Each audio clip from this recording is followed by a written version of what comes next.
15 minute gate खोल दो, बांग्लादेशियों का काम तमाम कर देंगे। अरे 15 मिनट का समय दे दो, जो भारत में घुसा हुआ आतंकी उनका काम तमाम कर देंगे। जो बंगाल में बैठा हुआ बांग्लादेशी 15 मिनट पुलिस हटा दो, एक एक का सर काट कर भारत माँ के चरणों में लगा देंगे मोदी जी। আমি বাংলাদেশ সরকার আর মোদির কাছে একটা আবেদন করতে চাই, প্লিজ একবার সেনাবাহিনী ইউজ করা লাগবে না, পুলিশও ইউজ করা লাগবে না, কোনো কিছুই লাগবে না, একটু বর্ডারটা খুলে দাও তো।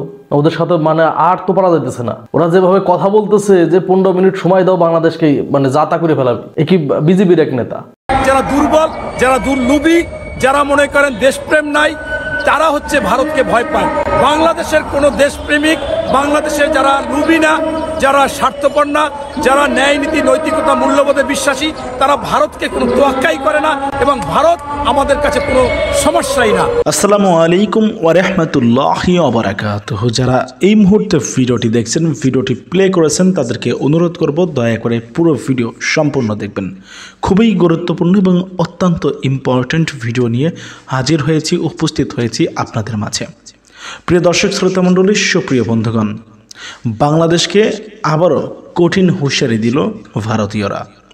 প্রিয় দর্শক শ্রোতা মণ্ডলী, বিজেপির এক নেতা বলেছে 15 মিনিটের জন্য গেট খুলে দিন, তাহলে 15 মিনিটের মধ্যেই বাংলাদেশ ক্লিয়ার করে দেব। প্রিয় দর্শক শ্রোতা মণ্ডলী, এমন বক্তব্যের তীব্র নিন্দা এবং প্রতিবাদ জানাচ্ছি। এতই কি সোজা বাংলাদেশ দখল করা? প্রিয় দর্শক শ্রোতা মণ্ডলী, 15 মিনিটে নাকি বাংলাদেশ দখল করে নেবে, বাংলাদেশ ক্লিয়ার করার হুমকি দিয়েছে বিজেপির এক নেতা। প্রিয় দর্শক শ্রোতা মণ্ডলী, এই বিষয়টি নিয়ে আপনারা কি বলতে চান? এতই কি সোজা, এতই কি সহজ? বাংলাদেশ কি এতই দুর্বল? প্রিয় দর্শক শ্রোতা মণ্ডলী, চলুন কথা না বাড়িয়ে বিজেপির সেই নেতা কিংবা ভারতীয় সেই ব্যক্তি কিভাবে বাংলাদেশকে নিয়ে হুমকি দিচ্ছে সেটা দেখেন, তারপরে কথা বলি। আশা করি সঙ্গে থাকবেন পুরো ভিডিওটি জুড়ে আপনারা। 15 मिनट गेट खोल दो, बांग्लादेशियों का काम तमाम कर देंगे। अरे 15 मिनट का समय दे दो, जो भारत में घुसा हुआ आतंकी उनका काम तमाम कर देंगे। जो बंगाल में बैठा हुआ बांग्लादेशी 15 मिनट पुलिस हटा दो, एक एक का सर काट कर भारत माँ के चरणों में लगा देंगे मोदी जी। বাংলাদেশকে এবার পাল্টা হুঙ্কার বিজেপি বিধায়ক টি রাজার। প্রধানমন্ত্রীর কাছে 15 মিনিট সময় চাইলেন তেলেঙ্গানার বিজেপি বিধায়ক। 15 মিনিটের জন্য সীমান্ত খুলে দিলে বাংলাদেশের খেলা শেষ করে দেওয়ার হুমকি। और जब पाकिस्तान में जो हुआ है वो बांग्लादेश में हो रहा है, बांग्लादेश के हिंदुओं की रक्षा के लिए आज का बजरंगी तैयार है मोदी जी। मोदी जी 15 मिनट गेट खोल दो, बांग्लादेशियों का काम तमाम कर देंगे। अरे 15 मिनट का समय दे दो, जो भारत में घुसा हुआ आतंकी उनका काम तमाम कर देंगे। जो बंगाल में बैठा हुआ बांग्लादेशी 15 मिनट पुलिस हटा दो, एक एक का सर काट कर भारत माँ के चरणों में लगा देंगे मोदी जी। এই সব কথা বলে সম্প্রীতির পরিবেশগুলো নষ্ট করেন। এই ধরনের কথাবার্তা করবার কি ইয়ার্কি হচ্ছে এসব কথাবার্তা বলে? তো এখন এই ধরনের কথাগুলোর কোনো উত্তর হয় না। আমি বাংলাদেশ সরকার আর মোদির কাছে একটা আবেদন করতে চাই, প্লিজ একবার সেনাবাহিনী ইউজ করা লাগবে না, পুলিশও ইউজ করা লাগবে না, কোনো কিছুই লাগবে না, একটু বর্ডারটা খুলে দাও তো। ওদের সাথে মানে আর তো পারা যাইতেছে না। ওরা যেভাবে কথা বলতেছে যে 15 মিনিট সময় দাও বাংলাদেশকে মানে জাতা করে ফেলাবে। এ কি বিজেপির এক নেতা? আমাদের মঞ্চের থেকে তো আমরা এইভাবে কোনো হুঙ্কার দিচ্ছি না। আমরা মানে রাজনৈতিক যে চর্চা সেটা করতেছি, সমালোচনা করতেছি। আমরা তো বলতেছি না যে এই আমরা ওই রাজ্য দখল করবো, হ্যান করবো, ত্যান করবো, বর্ডার খুলে দাও, এটা করবো, সেটা বলতেছি। হ্যাঁ রে শোন, একটা কথা বলি, তোরা ইন্ডিয়ান যারা আছিস না, আমাদের বাংলাদেশের কয়েকটা মানে উপজেলায় যথেষ্ট তোদের সাথে লড়ার জন্য। কয়েকটা উপজেলা আর ব্রাহ্মণবাড়িয়া জেলা আছে না, এই জেলায় যথেষ্ট। তোরা 15 মিনিটের কথা বলিস? তোরা খালি সামরিক বাহিনীর সাইডে রাখ, পুলিশ সাইডে রাখ, সব কিছু সাইডে রেখে বর্ডার খোলায়, দেখ কে কোথায় যাইতে পারে। একেবারে 1 ঘন্টার ভিতরে 1 জেলা দখল করে ফেলাবে ব্রাহ্মণবাড়িয়ার লোকজন। কারোর সাথে টক্কর দিস তোরা? আরে 15 মিনিট টাইম দাও, তোরা লা কাটা ভাই। হ্যাঁ শোন, তোরা শুধু ইন্ডিয়াতেই পারবি, কার সাথে লাগতে চাস? দেখোস না কিছুদিন আগে কি করছি? যে হাসিনা তোর ইন্ডিয়ার থেকে পুলিশ পাঠাইছিল, মোদি তোদের আব্বু, হ্যাঁ পুলিশ পাঠাইছিল, তারপরে মানে স্নাইপার পাঠাইছিল, কই তারা টিকতে পারছে? হ্যাঁ তোরা কয়টা যুদ্ধ করছিস? কয়টা যুদ্ধের অভিজ্ঞতা আছে তোদের? তোরা বাঙালির সাথে যুদ্ধ করতে চাস? যে 15 মিনিট টাইম দাও, কয়টা যুদ্ধ করছিস দেখা? আর বাঙালির তো রক্তে যুদ্ধ, হ্যাঁ বাঙালির জীবন দিছে ভাষার জন্য। আজকে তোরা যে ভাষায় কথা বলিস, এই যে ভাষা না বাংলা ভাষা, এই বাংলা ভাষার জন্য আমরা জীবন দিছি, বাঙালি জীবন দিছে বাংলা ভাষার জন্য। ইতিহাসে নাই পৃথিবীর কোনো দেশে ভাষার জন্য জীবন দিছে, বাঙালি দিছে। 1971-এ যুদ্ধ করে দেশ স্বাধীন করছি, 24-এ তোদের ইন্ডিয়া দখল করছিল বাংলাদেশ, ইন্ডিয়ার ঘাত ধাক্কা ধরে বাংলাদেশ থেকে বের করছি। 24-এ দেখিস না কীভাবে গুলি করছে, 2000 মানুষ শহীদ হয়েছে 1 মাসের ভিতর, দেখিস নাই? তোরা বাঙালির লগে যুদ্ধ করতে চাস, মানে হাস্যকর, কি বলবো হাস্যকর। পারলে সেনাবাহিনী পাঠা, দেখ সেনাবাহিনী পাঠা, যুদ্ধ জিতে তারপরে দেখা। আর তোরা বলতেছিস 15 মিনিট টাইম দাও, বর্ডার খুলে দাও, পুলিশকে হটা দাও। হ্যাঁ কি করবি? চুল ছিড়বি? চুলও ছিঁড়তে পারবি না বাঙালির। বাঙালি জীবন দিতে দিতে, বুঝছোস, এটা অভ্যাসে পরিণত হয়ে গেছে বাঙালির। বাঙালি দেশের জন্য মরতে পারে, তোরা আসবি যুদ্ধ করবি না, বাঙালি কিচ্ছু হবে না। যে পুলিশ সেনাবাহিনী, হাসিনার 5টা বাহিনী, পুলিশ সেনাবাহিনী বিমান বাহিনী, তারপরে মানে কোনো বাহিনী বাদ দেয় নাই, তারপরেও ক্ষমতায় টিকে থাকতে পারে নাই। আর তোরা কিনা বলিস 15 মিনিটে বাংলাদেশে যা তা করে দিবি। হাস্যকর, হাস্যকর, বুঝছিস? পৃথিবীর সব থেকে গোবর মার্খা জাতি যদি হয় সেটা তোরা, তোদের মাথায় তো গোবর ছাড়া কিছু নাই। যে একটা স্বাধীন সার্বভৌম রাষ্ট্রের বিরুদ্ধে এভাবে কথা কিভাবে বলি? তাও রাজনৈতিক মঞ্চের থেকে।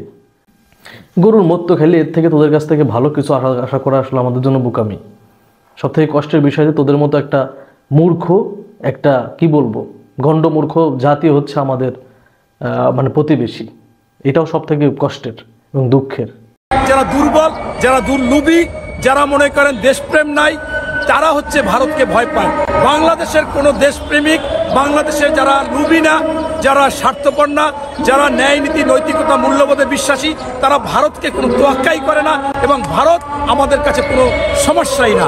তারা জানেন যে একটি গণহত্যাকারী সরকার ছিল, তাদের বিরুদ্ধে বক্তব্য দিতে দিতে আন্দোলন করতে করতে বাংলাদেশের মানুষ এখন আন্দোলন প্রুফ হয়ে গেছে, মনে করেন গুলি খাওয়া প্রুফ হয়ে গেছে, মনে করেন গুম হত্যা এগুলো আর বাংলাদেশের মানুষের কাছে স্বাভাবিক হয়ে গেছে। এইটাই হচ্ছে আজকে বাংলাদেশের বড় ধরনের অস্ত্র, যে বাংলাদেশের মানুষ এই শেখ হাসিনা, খুনি হাসিনা 3টি গণহত্যা করলো, তাকে যেমন ভয় পায় না, ফ্যাসিস্টকে ভয় পায় না, তারপরে আজকে ভারত হচ্ছে এই বাংলাদেশের মানুষের কাছে সরিষার দানা বা এটা তুরুকের ব্যাপার। তাই অনেকে যে সমস্ত দেশের দূতাবাস আমাদের এখানে নেই, সেগুলো দিল্লিতে আমাদের যেতে হয়, আমরা ওটা দিল্লি থেকে সরাই ফেলান। তার মানে কি আমরা দিল্লি যেতে চাচ্ছি না? এটা কিন্তু কূটনৈতিক অঙ্গনে ভারতের জন্য কিন্তু একটা আঘাত। ভারতের যেই মিডিয়ার যে অপপ্রচার বাংলাদেশকে নিয়ে, সংখ্যালঘুদের নিয়ে, এটি আসলে বহির্বিশ্বে কি ধরনের নেতিবাচক প্রভাব পড়তে পারে বলে আপনি জানেন? শুনেন, কিছুই যে পড়বে না সেটা আমি মনে করি না, কিছু কিছু পড়বে। পরে কেন? ধরেন আপনার ভারতের সঙ্গে তো তাদের একটা সম্পর্ক আছে। যেমন ধরেন আমেরিকা ইলেকশনের আগে ডোনাল্ড ট্রাম্প তার এক্স হ্যান্ডেলে যে মন্তব্যটা করেছিলেন, সেই মন্তব্যটার সঙ্গে কি আমাদের দেশের বাস্তবতার কোনো মিল ছিল না, কিন্তু উনি তো মন্তব্যটা করেছেন। এখন উনি নিজে লেখেন না, ওনার তো একটা টিম আছে, টিম তো লিখেছে। তো টিমের কেউ লিখলো? টিমের সবগুলি কি মূর্খ তো না। তো তারাও তো কোনো না কোনোভাবে প্রভাবিত হয়, এবং সেই প্রভাবিত হওয়ার কতগুলি মানে আপনার বেস থাকে, যে কার কারণে প্রভাবিত হয়, কোন দেশের কারণে প্রভাবিত হয়, এগুলি নানা রকম ইকুয়েশন কিন্তু থাকে। সেই ইকুয়েশন যদি আমেরিকার সঙ্গে থাকে, সেই ইকুয়েশন ইউরোপের সঙ্গে থাকবে না কেন? থাকতেই পারে। কাজে কিছু না কিছু প্রভাব তো পড়বেই, এবং তারা হয়তো এটাকে উদাহরণ হিসেবে দেখাই বলবে এটা হচ্ছে। কাজে কিছু প্রভাব যদি নাই পড়তো, তাহলে আমাদের অন্তর্বর্তী সরকারি বা উদ্বিগ্ন হয়ে সবার সঙ্গে আলোচনা করতো কেন? এই যে আজকে যে ইউ এর যাদের সঙ্গে আলোচনা করছে, তাদের সঙ্গে ডক্টর ইউনূস এই কথা বলছে যে আমাদের বিরুদ্ধে মিডিয়ার এক ধরনের চলছে, প্রোপাগান্ডা চলছে, তবে তারপরে বিপদ হচ্ছে বলছে। কিন্তু এটা কেন বললেন উনি? কিছু প্রতিক্রিয়া পরে, বাট সেই প্রতিক্রিয়াগুলো লং রানে হয়তো টিকে না, এবং এটার সঙ্গে কিন্তু একটা কন্টিনিউয়াস একটা দুতিয়ালি করতে হয়, এবং সেটা আমি মনে করি আমাদের বর্তমান সরকার বেশ মানে আপনার সাফল্যের সঙ্গে করছেন। আপনি দেখেন আজকে ডক্টর ইউনূসের সঙ্গে যে ইউরোপিয়ান ইউনিয়নে যারা বসেছে এদের মধ্যে কিন্তু এমন অনেক রাষ্ট্রদূত ছিলেন যাদের আমাদের এখানে দূতাবাস নাই, এবং ওনারা এই মিটিংয়ে অংশ নেওয়ার জন্য দিল্লি থেকে আসছেন। এরকম কয়েকজন ছিল কিন্তু। তো দিল্লি থেকে এসে তার দেশের প্রতিনিধিত্ব করার জন্য ডক্টর ইউনূসের সঙ্গে আলোচনা, এরকম ঘটনা আগে কখনো হয়নি। তার মানে ডক্টর ইউনূসের এই বক্তব্যগুলিকে তারা শোনার জন্য সিরিয়াসলি তারা দেশটাকে পাঠিয়েছে, কিনা শুধু দেশে থেকে পাঠিয়েছে। কাজে এই বিষয়টা আবার একদম কিন্তু হেলাফেলা করার মতো না। যেভাবে মনে করেন টুইট করতে যে ডোনাল্ড ট্রাম্প মোদীকে বন্ধু, মাই ফ্রেন্ড হিসেবে অভিহিত করে, ওরকম ইউরোপেরও অনেক বিশ্ব নেতা আছে যারা নাকি ডক্টর ইউনূসকে মাই ফ্রেন্ড হিসেবে অভিহিত করে। কাজেই ব্যক্তিগত পরিচয়, ব্যক্তিগত প্রভাব প্রতিপত্তির দিক দিয়ে আমাদের ডক্টর ইউনূস একদম হেলাফেলা করার মতো ব্যক্তি না কিন্তু। এবং উনি আজকে যে প্রস্তাবটা দিয়েছেন, যে কথাটা বলেছেন ইউরোপীয় ইউনিয়নের লিডারদের, মানে ইউরোপীয় ইউনিয়নের এই রাষ্ট্রদূতদের, এটা তো আমি মনে করি বাংলাদেশের ইতিহাসে প্রথমবারের মধ্যে কোনো রাষ্ট্রপ্রধান মানে সরকার প্রধান এই প্রস্তাবটা দিয়েছে। উনি বলেছেন যে সমস্ত দেশের দূতাবাস আমাদের এখানে নেই, সেগুলো দিল্লিতে আমাদের যেতে হয়, আমরা ওটা দিল্লি থেকে সরাই ফেলান। তার মানে কি আমরা দিল্লি যেতে চাচ্ছি না বলছেন। তো এটা কি মনে করেন আপনার খালি ওদের কাছে রিকোয়েস্ট? এটা কি ভারতের জন্য একটা আঘাত নয়? ভারতের এখানে আমাদের এখানে কি করেন তারা, এই করে না, দূতাবাস করে নাই, এই কারণে তারা ভেবেছে আমাদের ভারত এমন একটা রাষ্ট্র যেখানে সবাই যেতে চাইবে। কিন্তু ভারত যে যাওয়ার জন্য অতটা অবাক কোনো দেশ না, এই জিনিসটাকে ডক্টর ইউনূসের এই কথা থেকে বেরিয়ে আসে নাই। এটা কিন্তু কূটনৈতিক অঙ্গনে ভারতের জন্য কিন্তু একটা আঘাত। তো এই যে বিষয়গুলো বলেছেন, তো আমি তো মনে করি এই সবগুলি মিলেই কিন্তু কূটনীতি। দেখেন ওই কথাটা উনি কবে বললেন? যেদিন নাকি তার দেশে ভারতের পররাষ্ট্র সচিব ছিলেন ওই দিনই বললেন। তো এইগুলির সময় কিন্তু একদমই কোনো ভূমিকা নাই তা কিন্তু না, একদমই কোনো গুরুত্ব নাই তা কিন্তু না। আমি মনে করি এগুলি প্রচুর গুরুত্ব বহন করে, এবং এই কূটনৈতিক যে লড়াইটা মানে চলছে, আমি মনে করি টানাপোড়েন যেটা যাই বলেন আপনাকে, এখানে বাংলাদেশ মানে গুড প্লেয়ার হিসেবে তারা আবির্ভূত হয়েছে আমি মনে করি। শুভেন্দু বাবু, আমি কিন্তু আমার ঘাট থেকে নেমে আপনাকে পাড়া দিয়ে মেরে ফেলবো। ওইখানে আমাকে মারতে হবে না, আমার বাংলাদেশের মানুষকে মারতে হবে না, আপনাকে আপনার কলকাতার মানুষরাই পাড়া দিয়ে মেরে ফেলার জন্য দাঁড়িয়ে গেছে অলরেডি। ভারতের অনেক নেতা আপনার বিরুদ্ধে দাঁড়িয়ে গেছে, আমরা দেখেছি। আপনার ভারতেই আপনার রাজনীতি আপনি হারাবেন। সময় থাকতে ভালো হয়ে যান। হাসু আপাকে আপনারা আশ্রয় দিয়ে উস্কায়েন না ভাই, সম্পর্ক ভালো রাখেন, আমরা আপনাদের সাথে সম্পর্ক ভালো রাখবো। আপনি যদি পারেন আমার বাংলাদেশকে আবার পাকিস্তানে নিয়ে যান, পাকিস্তানের সাথে পশ্চিম পাকিস্তান আর পূর্ব পাকিস্তান এক করেন। আপনাকে ডান দিক থেকেও গুলি করবো, বাম দিক থেকেও গুলি করবো, আমরা করেন, এক করেন আপনারা। এখন ভাই দেখলাম আমার বাংলাদেশের পতাকা ভারতের বাংলাদেশের দূতাবাসের সামনে পুড়ে ফেলা হয়েছে। আপনারা কি বলতে চান আমাদেরকে? আমাদেরকে উগ্রতা ছড়াতে চান? আমরা তোমাদের মতো উগ্র নই ভাই, আমরা ভালোবাসতে জানি। কিন্তু তাই বলে এ নয় আমরা নরম, এ নয় আমরা শক্তিশালী। আমরা দেখছি আপনারা কি করেন। আমরা প্রতিবেশী হিসেবে প্রতিবেশীকে যতটা ছাড় দিয়ে দেখা যায় ততটাই ছাড় দিয়ে দেখছি। কিন্তু আমরা যখন দেখব আপনি আমার গায়ের উপরে উঠে আমাকে গুলি করার জন্য বসে মানে শুরু করেছেন, আমি কিন্তু আমার ঘাট থেকে নেমে আপনাকে পাড়া দিয়ে মেরে ফেলবো ওইখানে। শুভেন্দু বাবু, আমাকে মারতে হবে না, আমার বাংলাদেশের মানুষকে মারতে হবে না, আপনাকে আপনার কলকাতার মানুষরাই পাড়া দিয়ে মেরে ফেলার জন্য দাঁড়িয়ে গেছে অলরেডি। আমি বাংলাদেশে থাকি, বাংলাদেশে 90% মুসলমান। ছোটোবেলা থেকে আপনার আসসালামু আলাইকুম, নারায়ে তাকবীর, আল্লাহু আকবার, এই ধরনের নানা স্লোগান শুনে শুনে আমি বড় হয়েছি। এখন আমি ছোটোবেলায় আমাকে লোকে নানাভাবে বলতো যে এরা তো মুসলমানরা অনেক উগ্র, এদের সাথে চলিও না, এভাবে আমাকে নানা কথা বলতো। এখন আমি যখন আমাদের গণ অধিকার পরিষদের এক প্রোগ্রামে জামাতের সেক্রেটারি, নামটা ঠিক আমার মনে নেই, ওনার সাথে যখন আমি ছবি তুলেছিলাম এবং তার সাথে বসে যখন আমি খাবার খেয়েছি, তখন অনেকেই আমাকে বলেছিলেন তুমি কি মুসলমান হয়ে গেছি কিনা। আমাকে এই প্রশ্ন অনেকে কমেন্টে জিজ্ঞাসা করেছে এবং আমার নামে এরকম নানা প্রপাগান্ডা ছড়িয়েছে আমি মুসলিম হয়ে গেছি। শোনেন, নারায়ে তাকবীর, আল্লাহু আকবার বলা মানে এই না যে আমি মুসলমান হয়ে গেছি। আমি সালাম দিয়েছি। সালাম আপনাদের মুসলমানদের একটা কৌশল বিনিময়ের একটা অংশ। যেমন ইংরেজরা বলে গুড মর্নিং, গুড ইভিনিং, হ্যাঁ, যেমন আমরা যারা অন্যান্য হিন্দু ধর্মের মানে মুসলমান ধর্মের বাইরে আমরা যারা আছি আমরা বলি ভাই নমস্কার, আদাব, এভাবে বলি। ঠিক মুসলমানদেরও একটা কৌশল বিনিময় হচ্ছে আসসালামু আলাইকুম দেওয়া, তাই না? এখন সালাম দিলেই যদি আমি মুসলমান হয়ে যায়, তাহলে বাংলাদেশে অনেক হিন্দু ভাই আছে সালাম দেন, অনেক বৌদ্ধ ভাই আছে সালাম দেন, হ্যাঁ, এরা তাহলে প্রত্যেকেই মুসলমান হয়ে গেছে ভাই। ঠিক আছে, এখন আমি কেন আজকে সাইফুল ভাইয়ের পক্ষে দাঁড়িয়েছি? আমি সত্যের পক্ষে থাকতে পছন্দ করি। আমাদেরকে দেখেন, যারা কিনা 2022 সালে আমি প্রেস ক্লাবে দাঁড়িয়ে এই কথা আমি বলেছিলাম, সঙ্গে থাকলে সঙ্গী, না থাকলে জঙ্গি। এই কথা আপনারা সবাই শুনেছেন। এই কথা বলেছিলাম কেন? যারা কিনা লম্বা লম্বা দাড়ি মুছটাকে পাঁচ ওয়াক্ত নামাজ পড়ে, সাদা পাঞ্জাবি আর মাথায় টুপি পরে, এদেরকে হাসিনা করতো কি সুন্দর অপশন, জঙ্গি। আর আমরা যারা পাহাড়ি ছিলাম, আমার চেহারা লোক হলে তো আর বলা কথা নাই, পাহাড়ি সন্ত্রাসী, উপজাতি, এই নানা টকমা দিয়া মনে করেন আমাদেরকে দমাতো। ঠিক আছে, এখন সময় এসেছে আমাদের এই যে 2024 সাল ভাই, ডিজিটাল যুগ। এখন আপনার কথা আমার কথা, আপনার মানে ইজিলি আপনার মনের ভাব আমার মনের ভাব প্রকাশ করার অনেক মাধ্যম আছে এখন।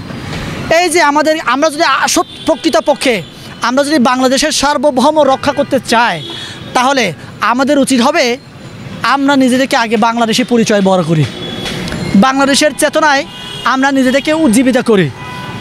এখন মুসলমান ভাইদেরকে পশ্চিমা বিশ্ব মানে আপনারা হয়তো বুঝতে পারছেন, মুসলমানদেরকে ব্যবহার করছে।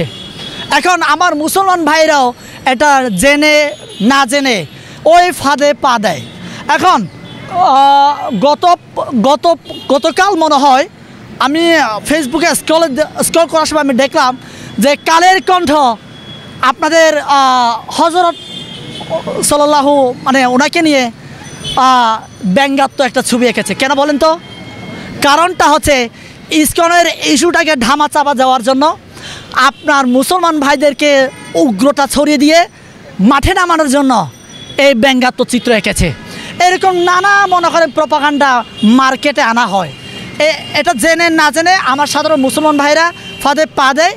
এখন মনে করেন নামাজের পরে সাদা পাঞ্জাবি পরে থাকে, তখন স্বাভাবিকভাবে একটা নামাজের পরে একটা প্রোগ্রাম হলে তাদের পোশাকেই এটা নামাজে পড়ার, তখন জঙ্গি টকমা ইজিলি দিয়ে দেওয়া যায়।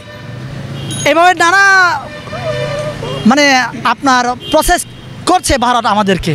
এখন আমাদের কাছে একটাই, আমরা যে যেখানে আছি, আপনারা আমার কথা যে যেখান থেকে শুনছেন, আমাদের কাছে একটাই, আমরা যতটা ভারত আমাদেরকে উস্কাই দিবে ততটাই আপনারা ভাই আমাকে বুকে আগলে নেন। তখন আমি আপনাদের হয়ে আমি অস্ত্র নিয়ে যুদ্ধ করতে পারবো তাদের সাথে। আমি মনে করবো আমি তো একা নয়, আমার সাথে আমার মুসলমান ভাইরাও আছে, আমি সাহস নিয়ে আমি যুদ্ধ করতে পারবো। কিন্তু আপনারা যদি তাদের উস্কানিতে আমাকে গালাগালি শুরু করেন, আমাকে এড়িয়ে চলেন, তাহলে তো ভাই আমি একলা হয়ে গেলাম, আমি নিঃসঙ্গ হয়ে যাব। এই জন্য আমি বারবার বলার চেষ্টা করেছি, যেহেতু আমি পাহাড়ের ছেলে, পাহাড়ে জন্মগ্রহণ করেছি, আমার পাহাড়ের সম্বন্ধে আপনারা অনেকেই জানেন না। ওইটাই জানেন যেটা ফ্যাসিস্ট হাসিনা আপনাদেরকে দিয়ে গেছে। কোন ভারতের পশ্চিমবঙ্গের মুখ্যমন্ত্রী বলেছেন যে বাংলাদেশকে পাকিস্তান করে দিবে, এই প্রেক্ষিতে আপনি কি বলবেন? শুভেন্দু নাম শুনেন ভাই, আমি মনে করি আপনারা যদি শুভেন্দু বাবু আপনি যদি পারেন আমার বাংলাদেশকে আবার পাকিস্তানে নিয়ে যান, পাকিস্তানের সাথে পশ্চিম পাকিস্তান আর পূর্ব পাকিস্তান এক করেন। আপনি যদি পারেন তাহলে আপনি সবচেয়ে কঠিন থ্রেডের মধ্যে থাকবেন। আপনাকে ডান দিক থেকেও গুলি করবো, বাম দিক থেকেও গুলি করবো আমরা। এক করেন আপনারা। এখন ভাই দেখলাম আমার বাংলাদেশের পতাকা ভারতের বাংলাদেশের দূতাবাসের সামনে পুড়ে ফেলা হয়েছে। আপনারা কি বলতে চান? আমাদেরকে উগ্রতা ছড়াতে চান? আমরা তোমাদের মতো উগ্র নই ভাই, আমরা ভালোবাসতে জানি। কিন্তু তাই বলে এ নয় আমরা নরম, আমরা নরমে নয়, আমরা শক্তিশালী। আমরা দেখছি আপনারা কি করেন। আমরা প্রতিবেশী হিসেবে প্রতিবেশীকে যতটা ছাড় দিয়ে দেখা যায় ততটাই ছাড় দিয়ে দেখছি, কিন্তু আমরা যখন দেখব আপনি আমার গায়ের উপরে উঠে আমাকে গুলি করার জন্য বসে মানে শুরু করেছেন, আমি কিন্তু আমার ঘাট থেকে নেমে আপনাকে পাড়া দিয়ে মেরে ফেলবো ওইখানে। শুভেন্দু বাবু, আমাকে মারতে হবে না, আমার বাংলাদেশের মানুষকে মারতে হবে না, আপনাকে আপনার কলকাতার মানুষরাই পাড়া দিয়ে মেরে ফেলার জন্য দাঁড়িয়ে গেছে অলরেডি। কেন্দ্র বিজেপি শুভেন্দুকে পাত্তাও দিচ্ছে না, সময়ও দিচ্ছে না। আর শুভেন্দুর এখন যা মানসিক অবস্থা, ওকে অবিলম্বে রাঁচি নিয়ে গিয়ে ইলেকট্রিক শক না দিলে ওর আগামী দিনের পরিস্থিতি আরও করুণ হবে। আপনারা যারা বাইক নিতে চান আপনাদেরও বলবো সাবধানে যাবেন, আপনাদের কামড়ে টামড়ে দিতে পারে। আমি টি রাজাকে অনুরোধ করব, আপনি আর শুভেন্দু অধিকারী ফুল ফ্যামিলি প্যাকেজে, আপনি আপনার ছেলে যে কাউন্সিলর শুভেন্দু, শুভেন্দুর বাবা, শুভেন্দুর দুই ভাই, একজন আবার সাংসদ, আপনারা ফুল ফ্যামিলি প্যাকেজে একটু চট্টগ্রামটা ঘুরে আসুন, তারপরে বোঝা যাবে কত জল মানে কত ধানে কত চাল।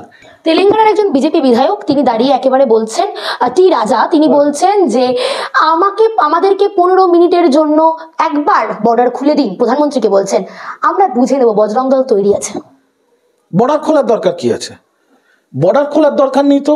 এই টি রাজা এত কট্টর হিন্দুত্ববাদী একটা র্যাডিক্যাল, মানে এটা যদি বিজেপি ক্ষমতায় না থাকতো ওকে হয়তো জঙ্গি ঘোষণা করে জেলের ভেতরে ঢুকিয়ে দিত সরকার।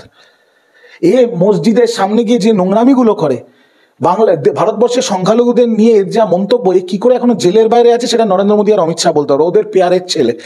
বাট আমি টি রাজাকে একটা কথা বলবো যে বর্ডার খুলে দেওয়ার দরকার কি? বাংলাদেশের ভিসা নিয়ে আপনি আর শুভেন্দু একটু যদি ক্ষমতা থাকে চট্টগ্রাম ঘুরে চলে আসুন, তাহলেই তো হবে। আমি টি রাজাকে অনুরোধ করব, আপনি আর শুভেন্দু অধিকারী ফুল ফ্যামিলি প্যাকেজে, আপনি আপনার ছেলে যে কাউন্সিলর শুভেন্দু, শুভেন্দুর বাবা, শুভেন্দুর দুই ভাই, একজন আবার সাংসদ, আপনারা ফুল ফ্যামিলি প্যাকেজে একটু চট্টগ্রামটা ঘুরে আসুন, তারপরে বোঝা যাবে কত জল মানে কত ধানে কত চাল। এইসব গরুর গাড়ির হেডলাইট এদের করার ক্ষমতা কিচ্ছু নেই, শুধু মুখে বড় বড় বাত। আর যে টি রাজা এত বড় কথা বলছে, যে শুভেন্দু অধিকারী বড় বড় কথা, তাই ভাই আগে গিয়ে নরেন্দ্র মোদী আর অমিত শাহকে বলো না, মিডিয়ার সামনে ডায়লগ দিয়ে নিজের ফুটেজ বাড়ানোর তো কোনো দরকার নেই। নরেন্দ্র মোদী আর অমিত শাহকে বলুক। আর যদি নিজেদের বিরাট বড় রয়্যাল বেঙ্গল টাইগার মনে করে, তাহলে একবার একটু চট্টগ্রাম ঘুরে আসুক সপরিবারে, দেখুক না বাঘ থাকে না বেড়াল হয়ে যায়, সেটা তো সময় বলবে। ক্ষমতা থাকলে যাক। আমি তো শুভেন্দুকেও চ্যালেঞ্জ করছি, শিশির বাবুকে সাথে নিয়ে, দিব্যেন্দু আর সৌমেন্দুকে সাথে নিয়ে, সৌমেন্দুর তো আবার লিপ বাম লাগে, 4-5টা লিপ বাম নিয়ে একটু চট্টগ্রাম ঘুরে আসুন, দেখা যাক কি হয়। সেক্ষেত্রে বলবো যে আমরা দেখতে পাচ্ছি যে বাংলাদেশ সরকার, ইউনূস সরকার, তারা বলছেন যে ভারতের সঙ্গে ব্যবসা বাণিজ্য কিছুটা হলেও ইতি টানার চেষ্টায় রয়েছেন, কারণ ভারত থেকে মূলত আলু পেঁয়াজ বাংলাদেশে যায় এবং সেই আলু পেঁয়াজ তারা বলছেন ভারত থেকে এখন কিনবে না, কারণ রিপোর্ট পেশ করেছেন তারা অন্যান্য দেশের থেকে কেনার চেষ্টা রয়েছে, তার মধ্যে চীনের নামও রয়েছে। তাহলে কি ব্যবসা বাণিজ্যে সেই একটা বিশাল বড় আঘাত আসতে চলেছে ভারত এবং বাংলাদেশের মধ্যে? দেখুন, বাংলাদেশ যদি ভারতবর্ষের থেকে আলু পেঁয়াজ না কেনে তাতে ভারতবর্ষের বয়ে গেল, কিছু যায় আসে না। ওরা যদি চীন থেকে কিনবে কি পাকিস্তান থেকে কিনবে, ওরা তো এখন উঠে পড়ে লেগেছে বাংলাদেশটাকে ইস্ট পাকিস্তান করবে। এই বিএনপির যত নেতা এরা তো হচ্ছে সব সুরবর্দীর বংশধর। তো ঠিক আছে, যা প্রাঞ্চায় করুক, ওদের দেশ, আমি মন্তব্য করে কি করব। কিন্তু আমি এইটুকু মনে করি এদের এইসব সিদ্ধান্তটা নিয়ে এই মন্তব্যগুলো করা উচিত, কারণ সিদ্ধান্ত নেওয়ার আগেই, নতুন কোনো দেশ ঠিক করার আগে এইসব মন্তব্য যে করছে, তাতে যদি ভারতবর্ষ রেগে গিয়ে আলু পেঁয়াজ চাল ডাল চিনি এইসব পাঠানো যদি বন্ধ করে দেয়, না খেতে পেয়ে মরবে না বাংলাদেশের লোক? তো এত বেড়ে খেলার দরকার নেই। আপনারা চীনের থেকে নেবেন, পাকিস্তানে, যার থেকে ফ্রান্সে, চাইলে চাঁদ থেকে নিয়ে আসুন, আমাদের কিচ্ছু যায় আসে না। কিন্তু সিদ্ধান্তটা নিয়ে ডায়ালগটা দিন, আমদানি রপ্তানি শুরু করে দিন, কারণ আপনাদের এইসব কথার জন্য যদি ভারতবর্ষ হঠাৎ রেগে গিয়ে বন্ধ করে নেয় তাহলে মুশকিল হবে। শুভেন্দু অধিকারীর মন্তব্য তোমরা বারবার শুনতে পাচ্ছি বাংলাদেশ ইস্যুতে, এবং বারবার তিনি বলেছেন আমি আলু পেঁয়াজ বন্ধ করে দেবো, এরকম একাধিক হুঙ্কার পেট্রোপোল বর্ডার থেকে দিয়েছেন। তার মধ্যেই আমরা দেখলাম কেন্দ্র সরকারের থেকে আলু রপ্তানি হলো। কিন্তু আমার প্রশ্ন এখানে যে শুভেন্দু অধিকারী এত বক্তব্য রাখছেন একজন পশ্চিমবঙ্গের বিরোধী দলনেতা হয়ে, একবারও প্রধানমন্ত্রীর স্ট্যান্ড কোথায়, এখানে প্রধানমন্ত্রীর বক্তব্য কোথায়? কারণ বারবার মানুষ চাইছে যে অন্তত প্রধানমন্ত্রী কিছু পদক্ষেপ রাখুক। সেটাই তো আমাদেরও কথা। আজকে আপনি যদি দেখেন, গতকাল তৃণমূল কংগ্রেসের জেনারেল সেক্রেটারি সাধারণ সম্পাদক কুণাল ঘোষের নেতৃত্বে নগেন্দ্র মঠ এবং রামকৃষ্ণ মঠের লোকেরা একটা সংগতি মিছিল করেছিলেন। আজকে কুণাল দা এই নগেন্দ্র মঠ রামকৃষ্ণ মঠের প্রতিনিধিদের নিয়ে স্বয়ং রাজ্যপালের কাছে গিয়ে উনি প্রস্তাব রেখেছেন দলের তরফ থেকে যে আপনি একটু প্রধান, আপনি রাজ্যপাল, আপনি সাংবিধানিক প্রধান রাজ্যের, আপনি একটু প্রধানমন্ত্রীকে বলুন হস্তক্ষেপ করতে। নরেন্দ্র মোদী, অমিত শাহ আর বিদেশ মন্ত্রক জয়শঙ্কর এখন ওই গান্ধীজির 3টে বাঁদরের মতো হয়ে গেছে। নরেন্দ্র মোদী মুখে কিছু বলছে না, অমিত শাহ চোখে দেখতে পাচ্ছি না জয়শঙ্কর পালিয়ে পালিয়ে বেড়াচ্ছে? আমি তো বুঝতেই পারছি না, এত বড় ঘটনা ঘটছে তারা কেন এরকম মানে বোবা হয়ে গেছেন আমি তো বুঝতে পারছি না। তো সেই জন্যই বলবো। আর শুভেন্দুর অবস্থাটা হয়েছে দেখুন, উনি তো আফটার অল একজন বড় পলিটিশিয়ান, আমি আর আমার থেকে বয়সেও বড়, কত আর খারাপ কথা বলবো, কিন্তু আমি এটা শুভেন্দু বাবু আপনাকে বলছি না, বাট একটা উদাহরণ দিয়ে বলছি। এই দেখবেন কিছু পাগল রাস্তায় ঘুরে বেড়ায়, দেখবেন ঠিক আছে, জামা কাপড় নেই বা জামা কাপড় ছেঁড়া রাস্তায় ঘুরে বেড়ায়, পাশ দিয়ে একটা ধরুন পাবলিক বাস যাচ্ছে, হর্ন দিয়ে চলে গেল, পাবলিক বাসটাকে গালাগাল দিয়ে তেড়ে যায়। ওই শুভেন্দু হচ্ছে ওই পাগলটা, ওই পাবলিক বাস হচ্ছে কেন্দ্রীয় বিজেপি। ও নিজের মতো রাস্তায় দাঁড়িয়ে পাগলের মতো চেঁচিয়ে যাচ্ছে, কেন্দ্রীয় বিজেপি নিজের মতো চলে যাচ্ছে, কোনো ব্যাপারই নেই। তো আমার তো সেটাই কথা, যে এখানে এত উপদ্রব না করে, এত লাফালাফি না করে ও গিয়ে নরেন্দ্র মোদী সাহেবের যে অফিস পার্লামেন্টের সাউথ ব্লকে, সেই সাউথ ব্লকে স্বরাষ্ট্রমন্ত্রী অমিত শাহর অফিস, তার বাইরে গিয়ে আমরণ অনশন করতে পারে তো, করতেই পারে তো। এই প্রশ্নটা করুন না, যে আপনি নরেন্দ্র মোদী আর অমিত শাহ তো আপনার দলেরই নেতা, আপনি তো অমিত শাহর পা ধরেই গেছেন বিজেপিতে। অমিত শাহ নরেন্দ্র মোদী দুজনেরই অফিস পার্লামেন্টের সাউথ ব্লকে, এখন পার্লামেন্ট চলছে, তাদের দুজনকে ওখানেই পাওয়া যাবে। তো তার বাইরে শুভেন্দু অধিকারী, শঙ্কর ঘোষ, শঙ্কুদেব পান্ডা, আরো যে কটা আছে আর কি ওর মানস সেনা, তাদের নিয়ে ওখানে গিয়ে আমরণ অনশন করতে পারে তো। বাংলাদেশ নিয়ে বলুন, হিন্দুদের মারা হচ্ছে বলুন, বলছেন না কেন? এখানে লাফিয়ে কি হবে আমি তো বুঝতে পারছি না। তাহলে মানে এখন কি নরেন্দ্র মোদী ও শুভেন্দু অধিকারীর কথা শুনছেন না? মানে বিজেপি তো নরেন্দ্র মোদী শুনছেন কিনা আমি কেন মন্তব্য করবো, বাট আমি যেটুকু শুনেছি, বা দিল্লির সাংবাদিকদের এতদিন দলের মুখপাত্র থাকার জন্য পরিচয় হয়ে যায় না, আমি তো যেহেতু জাতীয় মুখপাত্র দলে, সেই জন্য পরিচয় হয়ে যায়। তো দিল্লির সাংবাদিকদের থেকে আমি একটা সূত্র মারফত খবর পেয়েছি যে শুভেন্দু অধিকারী নাকি বাংলাদেশকে কেন্দ্র করে দেশের স্বরাষ্ট্রমন্ত্রী অমিত শাহর কাছে দেখা করার জন্য 7 বার সময় চেয়েছে, অমিত শাহ দেয়নি সময় ওকে। কারণ অমিত শাহ বুঝে গেছে এটা কেন্দ্রের ব্যাপার, বিদেশ মন্ত্রকের ব্যাপার। আজকে ভারতবর্ষের বিদেশ সচিব গেছে, একটা কেন্দ্র সিদ্ধান্ত নেবে, সেখানে বেফালতু ওকে ডেকে কি দরকার? ওর ওর সাথে দুটো ছবি তুলে এখন তো কোনো দরকার নেই, ওকে ছেড়ে ফেলে দিয়েছে। আমি তো সূত্র মারফত তাই শুনেছি। বিধানসভা দাঁড়িয়ে মমতা ব্যানার্জি আরো একটি কথা বললেন, বিজেপির দিকে আঙুল তুললেন। তিনি বললেন যে একটি রাজনৈতিক দল যারা একেবারে ভুয়ো তথ্য ছড়াচ্ছে। আরো একটি কথা বলেছেন যে দাঙ্গা হিন্দুরা করে না, দাঙ্গা মুসলিমরা করে না, দাঙ্গা করে সমাজ বিরোধীরা। সুতরাং এখানে ধর্ম নিয়ে কথা বলবেন না, ধর্ম নিয়ে ভুল উস্কানি দেবেন না। সেই নিয়ে শুভেন্দু অধিকারী খুব ক্ষিপ্ত। তিনি বারবার বলছেন কোনটা ভুল তথ্য, আমরা ভুল তথ্য বলছি বলে আরো বিভিন্ন রকম ভাবে মমতা ব্যানার্জির বক্তব্যকে অনেক রকম ভাবে তিনি আঙুল তুলেছেন মমতা ব্যানার্জির দিকেও। কি বলবেন? ভারতবর্ষ কোনো ধর্মগ্রন্থ দিয়ে চলে না, না রামায়ণ, মহাভারত, বেদ, পুরাণ, না কুরআন শরীফ, না বাইবেল, না টিপিটক। ভারতবর্ষ চলে দেশের সংবিধান দিয়ে। ভারতবর্ষ ধর্ম নিরপেক্ষ দেশ, সেখানে সংবিধানের 26 নম্বর অনুচ্ছেদে লেখা আছে সকল মানুষের সম্পূর্ণ অধিকার আছে তাদের ধর্ম পালন করার জন্য। এই বাংলা ধর্ম নিরপেক্ষ শান্তির বাংলা, কাজী নজরুলের বাংলা, রবি ঠাকুরের বাংলা, মমতা ব্যানার্জির বাংলা। শুভেন্দু অধিকারী যখন বড় বড় বাতেলা মারছে, শুভেন্দু অধিকারী তো করার কিছু ক্ষমতা নেই, ও তো ঠুটো জগন্নাথ। ও গিয়ে অমিত শাহ নরেন্দ্র মোদীকে বলছে না কেন? তারা তো মুখে লিকোপ্লাস লাগিয়ে বসে আছেন। ও গিয়ে নরেন্দ্র মোদী অমিত শাহকে বলুক, ওই দলেই তো শুভেন্দু পড়ে। সম্মানিত বন্ধুগণ, দর্শক শ্রোতা মণ্ডলী, আপনারা দেখতে পারলেন। এখন ব্যক্তিগত মতামত অবশ্যই কমেন্ট করবেন। আপনারা কি বলতে চান, আপনাদের অপিনিয়নটা কি? বাংলাদেশকে নিয়ে নানাবিধ চক্রান্ত কিংবা ষড়যন্ত্রে লিপ্ত হচ্ছে দিনের পর দিন, নানাবিধ বিভ্রান্তিকর তথ্য ছড়াচ্ছে ভারত।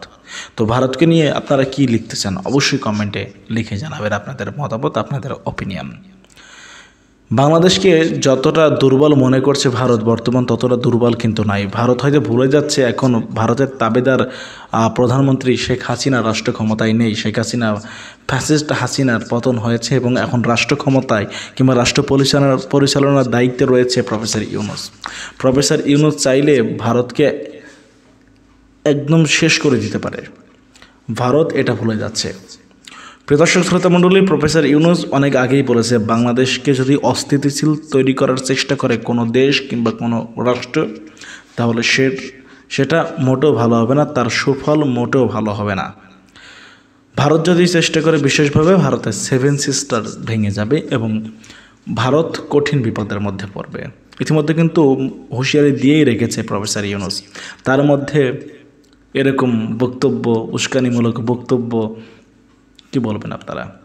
আপনাদের মতামত অবশ্যই কমেন্ট করবেন। আমাদের চ্যানেলে নতুন হলে সাবস্ক্রাইব করার অনুরোধ জানাচ্ছি চ্যানেলটি। আল্লাহ হাফেজ।